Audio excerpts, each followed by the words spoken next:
हाँ, hello, good morning friends. तो आज हम आरएमओ 2009 के क्वेश्चन पेपर को सॉल्व करने के लिए सीरीज लेकर के आए हैं। ये पूरा 3 पार्ट्स में होगा। पार्ट 1 में 2 क्वेश्चन, पार्ट 2 में 2 क्वेश्चन और पार्ट 3 में 2 क्वेश्चन। टोटल 6 क्वेश्चंस हैं। तो आइए क्वेश्चन नंबर 1 हम लोग सॉल्व करते हैं।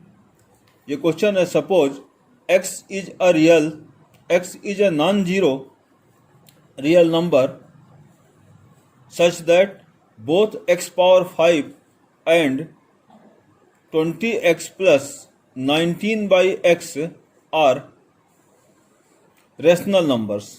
Then prove that x is a rational number.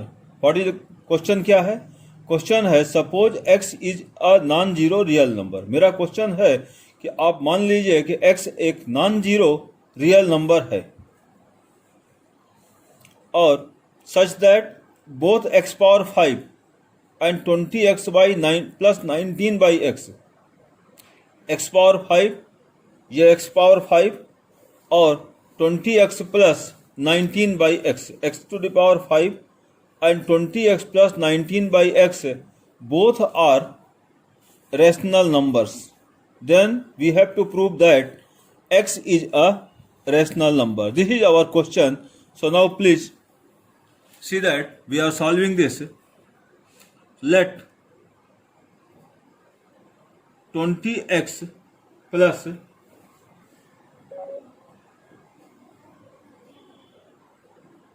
here 20x plus 19 by x is equal to k. Let us take 20x plus 19 by x. This is equal to k. Now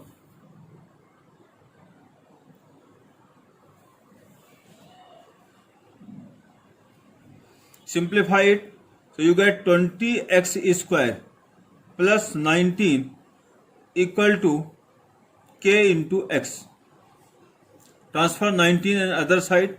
So your 20x square equal to kx minus 19. Now multiply it by, now you just multiply it by x. So your 20x cube, this is equal to kx square minus 19x. From here you take the value of x square. Value of x square is kx minus 19 by 20 and put. So your 20x cube equal to k. In place of x it is kx minus 19 by 20 minus 19x. Again you put the value of x square. Your 20x cube equal to k square x by 20 minus 19k by 20 minus 19x. Again you re-multiply by x square, re-multiply by x. So we will have, also we can multiply it by x square also. You just multiply by x square. So here 20x power 5 multiply by x square equal to k square by 20. It is k square by 20 minus 19 into x, it is x cube minus 19k by 20 x square. What you do? Put the value of x cube from this place. From this place you just put the value of x cube. Here it is value of x square. You can say it is first and here it is second. So from first you put the value of x square and from second put the value of x cube. Also one thing we can do, we can multiply by 20, or just you write in this way.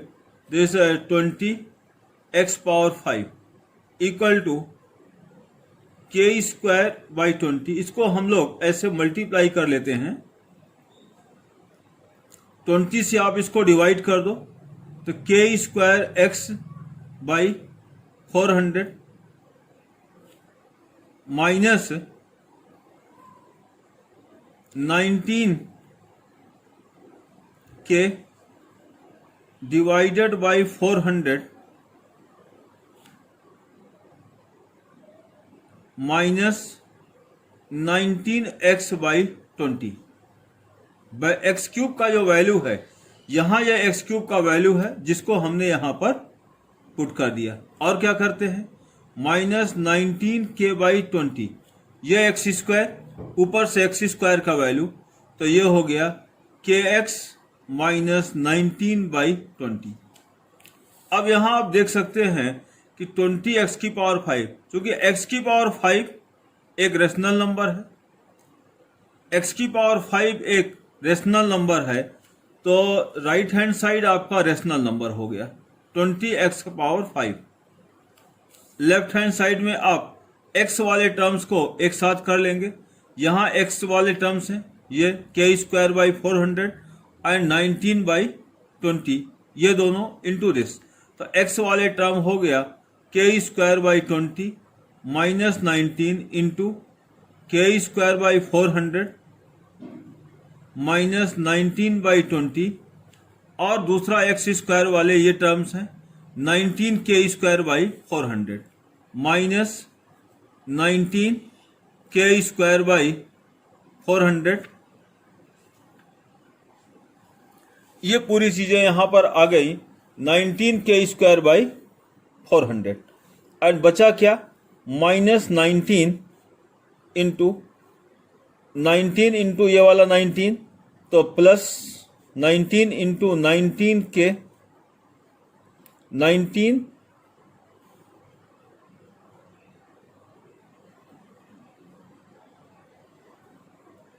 19 by 400 into this k square by 20 minus 19 and plus 361 k by 400. तो आप देख सकते हैं कि यहाँ k आपका rational number है, तो ये पूरा चीज़ रेशनल होगा, ये पूरा चीज़ रेशनल होगा, और ये कांस्टेंट टर्म रेशनल होगा, और x की पावर 5 भी रेशनल नंबर है. तो जब हर एक चीज़ यहाँ रेशनल है तो क्लियरली x भी एक रेशनल नंबर है. आप चाहें तो इस पूरे को एक नंबर a एज्यूम कर लीजिए, यहाँ पर k स्क्वायर बाई 20 माइनस 19 जो एक रेशनल नंबर है. बाकी जो एक कांस्टेंट टर्म बचता है इसको आप b एज्यूम कर लीजिए, वो भी एक रेशनल नंबर है. तो इस प्रकार से हम लोग ऐसे आगे प्रोसीड कर सकते हैं. जब सारी चीज़ें यहाँ पर रेशनल नंबर हो जाएंगी, यहाँ हम लोग इस तरह से बढ़ सकते हैं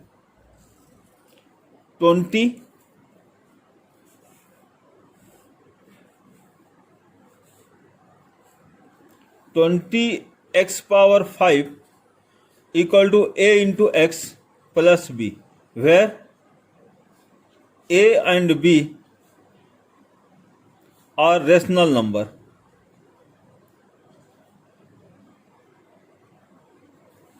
where a and b are rational number. तो अब आगे देखिए, यहां से हम लोग निकाल सकते हैं x is equal to 20x की power 5 minus b upon a. यहां से हम लोग फाइंड कर सकते हैं x is equal to 20x की power 5 minus b upon a. 20 rational number, x की power 5 rational number, b rational number, और denominator a is rational number. जब सारी चीज़ें रेशनल है, which implies x is a rational number. तो अब आगे हम चलते हैं सेकंड क्वेश्चन पर. Question number 2 of olympiad RMO 2019. ये हमारा क्वेश्चन नंबर 2 है. क्वेश्चन है ABC is a triangle with circumcircle O and let G be the centroid of triangle ABC. Let G be the centroid of triangle ABC. AG, BG and CG meets the circle O again in A1, B1 and C1 respectively. Suppose angle BAC equal to angle A1, B1, C1. Angle ABC equal to angle A1, C1, B1. And angle ACB equal to angle B1, A1, C1. Prove that triangle ABC and triangle A1, B1, C1 are equilateral triangle. तो हमारा question क्या है कि एक ABC एक triangle है, ये triangle हमको लिया गया है ABC और उसका एक सर्कम सर्किल है with circum circle omega and G be the centroid of triangle ABC। Triangle ABC का जो सेंट्रॉयड है वो G है। AG, BG and CG meets circle omega again at A1, B1, C1 respectively.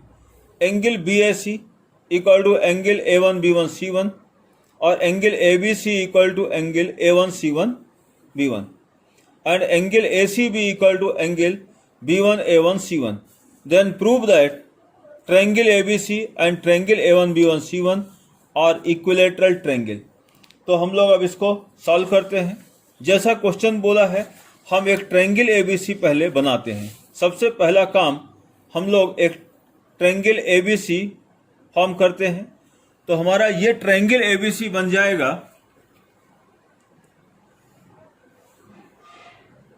ये triangle ABC बन गया और इसको सर्कमस्क्राइब करने वाला ये सर्कल बन गया। अब इसके सेंट्रॉयड, ये सेंट्रॉयड यहां पर हो गया, ये ट्रायंगल A, B और C। अब सेंट्रॉयड G, A से हमने क्या किया, G को ज्वाइन किया और ये आगे जहां मिलता है सर्कम सर्किल पर, इस पॉइंट को हमने एज्यूम कर लिया A1। इसी तरह से B से सेंट्रॉयड होते हुए लाइन खींचा हमने और ये जहां मीट करती है इस पॉइंट को हमने एज्यूम कर लिया B1 और C से सेंट्रॉयड होते हुए जो लाइन बनती है ये जहां पर सर्कम सर्किल को मीट करे उसको हमने एज्यूम कर लिया C1। अब यहां हम देखें ये हमारे पास 3 पॉइंट्स हो गए A1, B1 और C1। अब इनको ज्वाइन कर देते हैं तो एक नया ट्रायंगल बनता है A1, B1 and C1। A1, इसके बाद यहां से B1 को ज्वाइन करेंगे,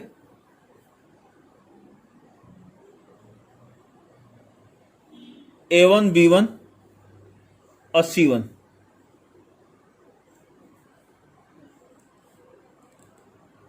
ये हमने एक ट्रायंगल बनाया ABC और दूसरा ट्रायंगल बनाया A1, B1, C1। एक ट्रायंगल हमने यहां फॉर्म किया ABC और दूसरा ट्रायंगल A1, B1 और C1। अब क्या बोला गया है यहां पर, हमें एंगल्स के बारे में देखिए कौन कौन से एंगल बराबर हैं। यहां पर BAC, angle BAC equal to A1, B1, C1। Angle BAC, B, now here this is B1, angle BAC equal to A1, B1, C1 means this angle equal to this angle। ये दोनों angle बराबर हैं। और कौन से angle बराबर हैं, angle ABC equal to A1। अगला चीज बोला गया है angle ABC equal to angle A1, C1, B1। Angle ABC equal to angle A1, C1, B1। Angle ABC equal to angle A1, C1, B1। मतलब ये एंगल यहां पर जो हमने ये एंगल है और ये एंगल बराबर है। एंगल A और एंगल B1 दोनों इक्वल थे और एंगल B और एंगल C1 दोनों इक्वल हैं। और कौन से दो एंगल इक्वल हैं, अब ये दो एंगल और जो बचते हैं, angle ACB equal to angle B1, A1, C1। Angle ACB means A. Now angle AC and B equal to angle B1 A1 C1, मतलब ये तीसरा वाला एंगल, ये तीसरा एंगल जो हम बोल सकते हैं ये और ये, मतलब हमारे ये दोनों इक्वल थे। और कौन से इक्वल है? ये दोनों इक्वल हैं, ये और ये। और कौन से इक्वल हैं? ये दोनों। इस तरह से एंगल्स इक्वल हैं।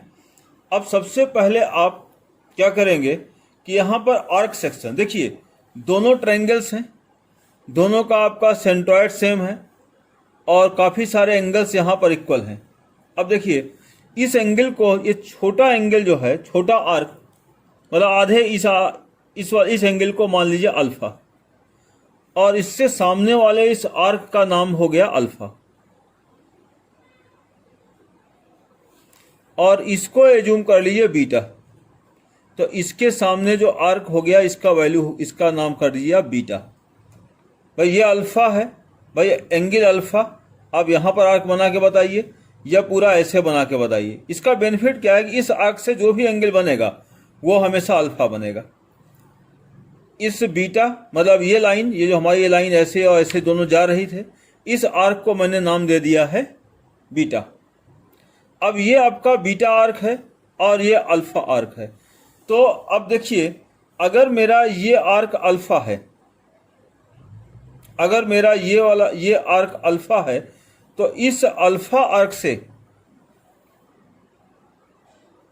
जो भी एंगल बनेगा, भाई यहां पर हमने ये अल्फा एंगल बनाया, तो इस अल्फा आर्क से मेरा यहां पर एंगल बनेगा और ये हो जाएगा अल्फा। इस अल्फा आर्क से एक एंगल मेरा यहाँ, इस अल्फा आर्क के दोनों पॉइंट से ये दो लाइनें मीट करती हैं ए पर, तो ये एंगल अल्फा। और इसी अल्फा आर्क के दोनों पॉइंट A1 और B से दो लाइनें मीट करती हैं यहाँ पर, ये भी एंगल अल्फा। और ये आपका बीटा आर्क है। बीटा आर्क के इन दोनों पॉइंट से ये पॉइंट मीट करता है बीटा। तो बीटा आर्क के किसी और पॉइंट से जो भी मीट करेगा, मतलब इन दोनों पॉइंट से दूसरा पॉइंट यहाँ मीट करता है, तो ये भी एंगल हो जाएगा बीटा। हमने अल्फा और बीटा एज्यूम किया, इस एंगल को अल्फा, इस एंगल को बीटा, और इसके सामने वाले आर्क का नाम मैंने अल्फा और इसके सामने वाले आर्क का सेक्शन का नाम मैंने बीटा कर दिया।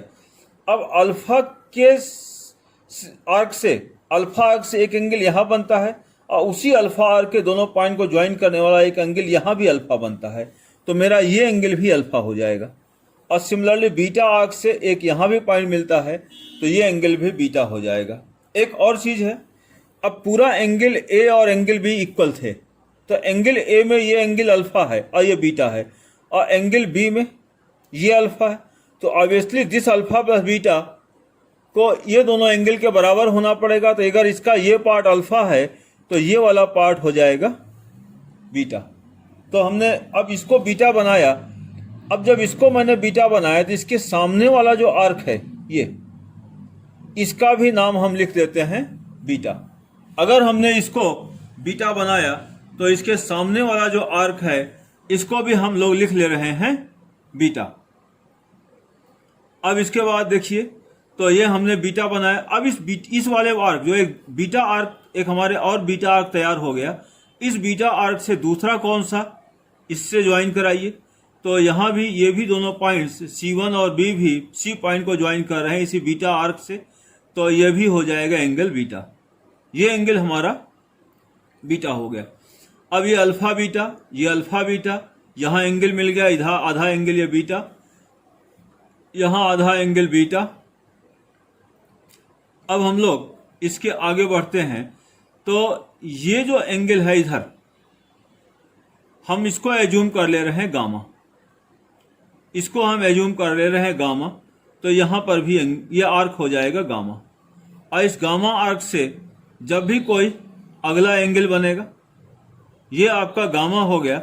और इस गामा आर्क से जो भी एंगल बनेगा, भाई इस गामा आर्क से ये दो पॉइंट A और C1 ज्वाइन हो रहे हैं C पर, और A और C1 अगेन ज्वाइन हो रहे हैं A1 पर, तो ये भी हो जाएगा gamma.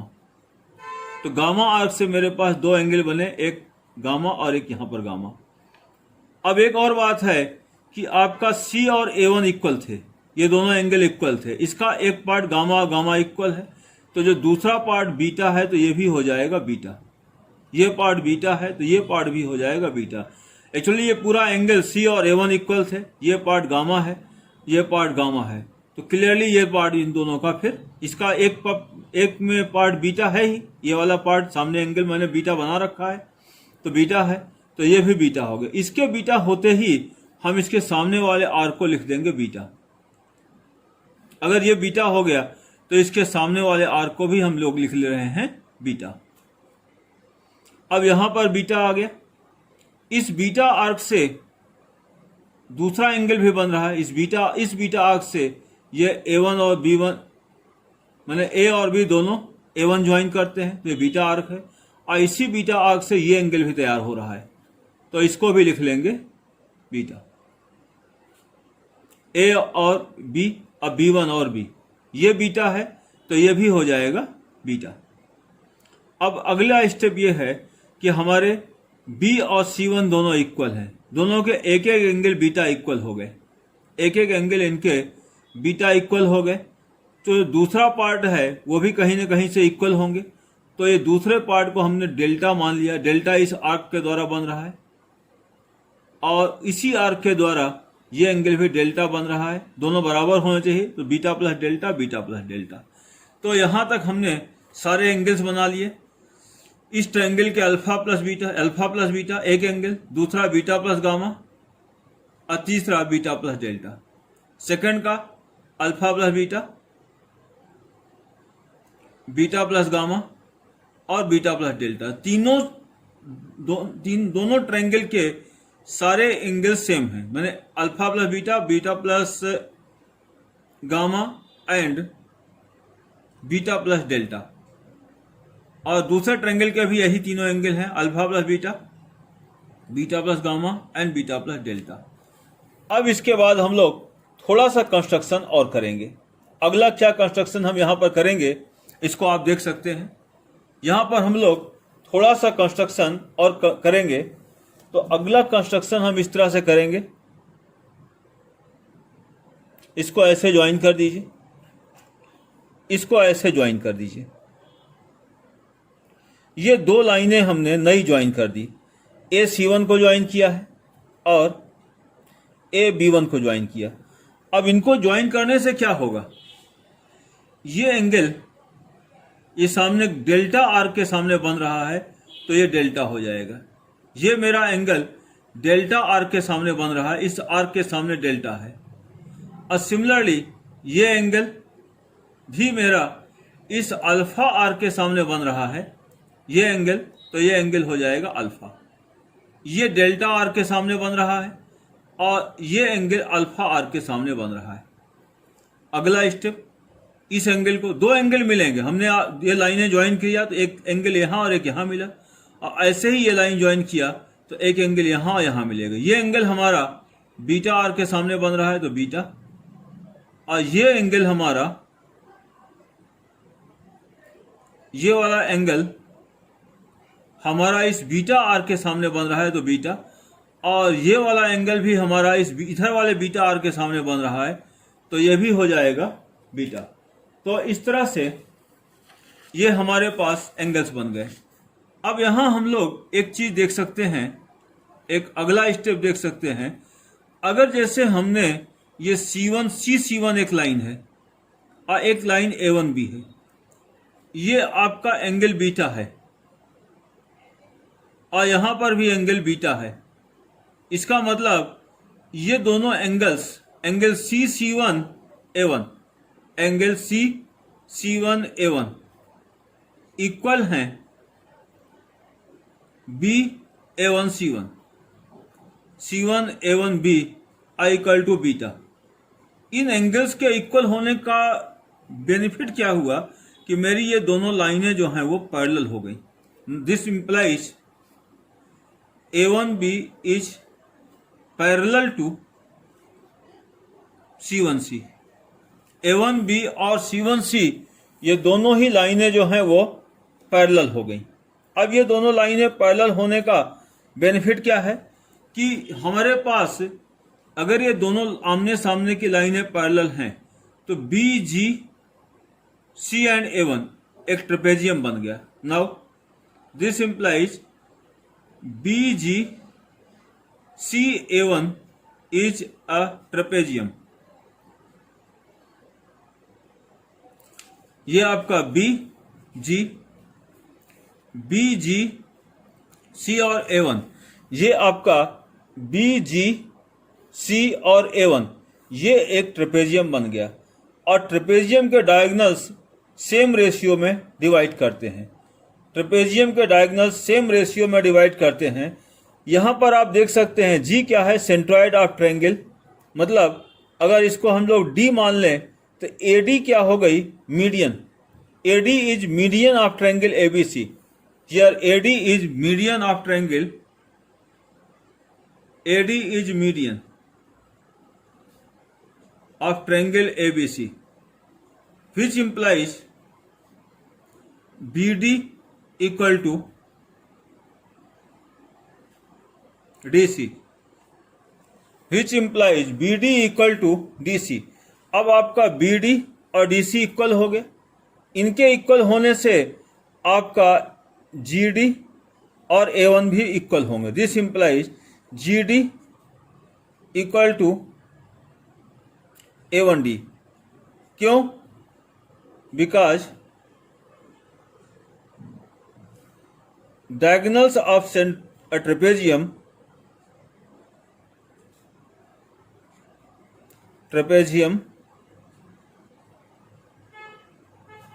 divides each other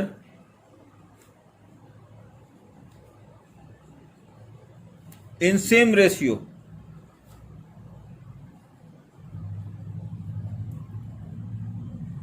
trapezium के जो डायगोनल्स होते हैं वो एक दूसरे को सेम रेशियो में डिवाइड करते हैं। तो अब हमारे पास एक चीज़ हमारे सामने आया, क्या कि जब डायगोनल्स सेम रेशियो में एक दूसरे को, because diagonals of A trapezium divides each other in same ratio, तो अगर ये इक्वल हो गए तो now this A1BGC is a parallelogram. This implies A1BGC is a parallelogram।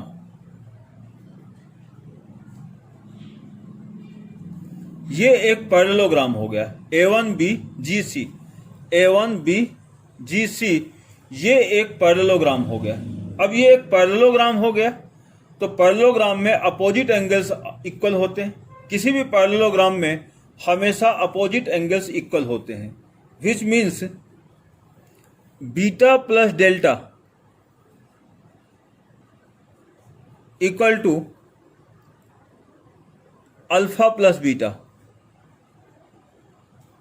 Since opposite angle of parallelograms are equal, opposite angles of parallelogram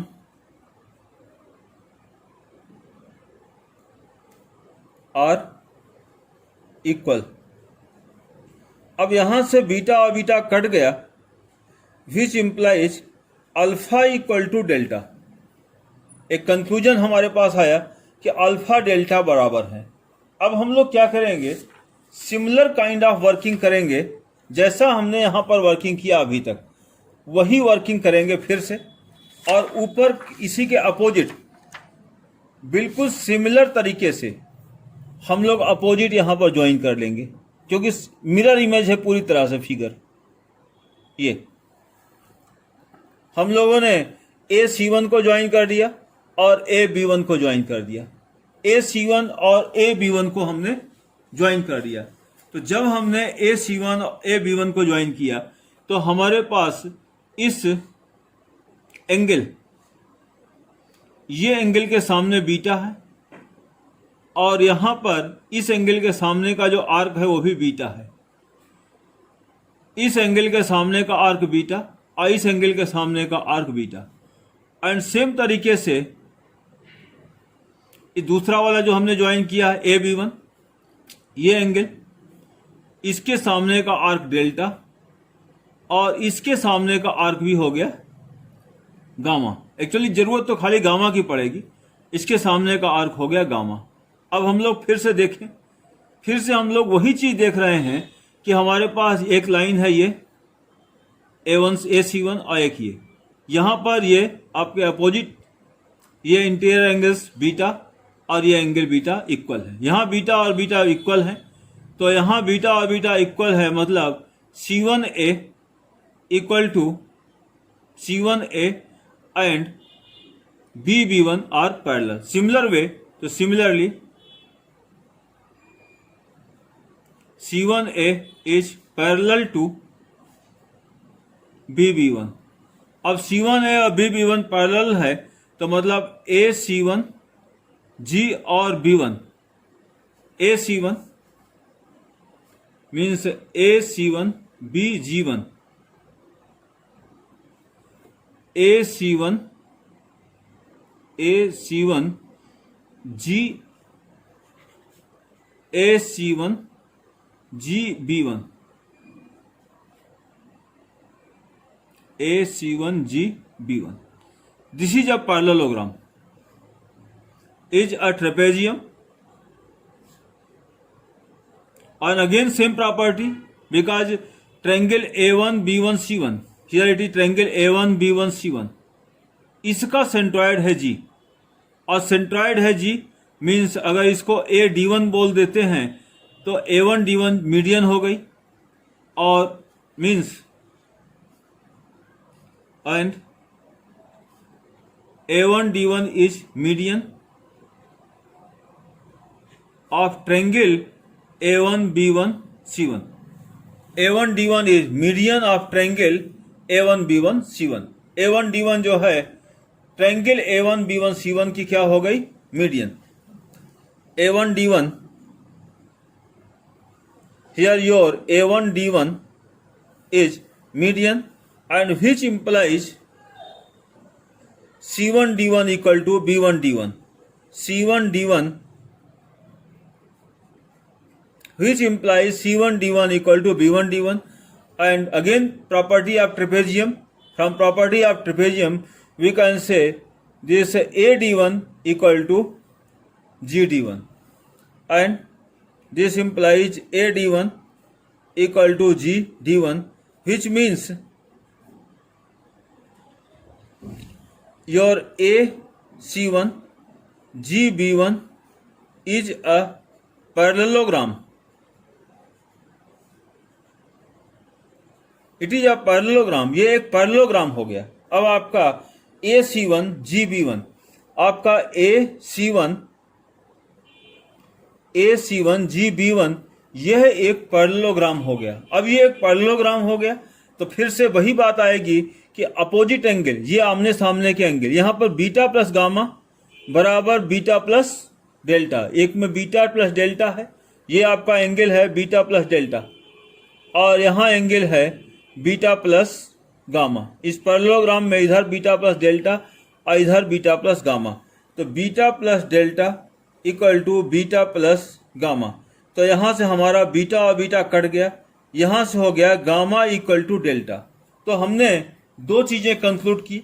सबसे पहले हमने conclude किया था अल्फा इक्वल टू डेल्टा, और फिर कंक्लूड किया कि गामा इक्वल टू डेल्टा. तो दोनों कंक्लूजन को एक साथ रखा जाए तो हमारे पास रिजल्ट आ गया कि alpha equal to gamma equal to delta. तो इसका अर्थ ये हो गया कि ट्रायंगल ABC के जो एंगल्स होंगे, एक अल्फा बीटा हो गया, और जो दूसरा बीटा गामा था वो गामा की जगह अल्फा कर दीजिए. भाई एक एंगल अल्फा बीटा था, ये वाला बीटा गामा था, तो गामा को भी अल्फा कर दिए तो ये भी अल्फा बीटा हो जाएगा, और तीसरे में डेल्टा को अल्फा कर दीजिए तो यह भी अल्फा बीटा हो जाएगा. माने all angles of triangle ABC are alpha plus beta. पहला एंगल अल्फा प्लस बीटा, दूसरा एंगल था बीटा प्लस गामा, और gamma is equal to alpha हम लोग निकाल चुके हैं, ये अल्फा बीटा गामा.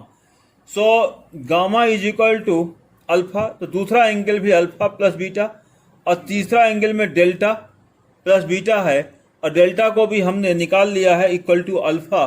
तो तो तीसरा एंगल भी हो जाएगा अल्फा प्लस बीटा। तो ट्रायंगल एबीसी के सभी एंगल अल्फा प्लस बीटा, और उसी प्रकार से ट्रायंगल A1 B1 C1 के भी सभी angle alpha plus beta and alpha plus beta. तो इस प्रकार से now this implies all the angles of triangle ABC are alpha plus beta and also which is equal to 60 degree.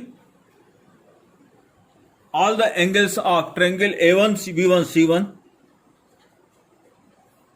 angles of triangle A1 B1 C1 is alpha plus beta, which is 60 degree. Means both are equilateral triangle.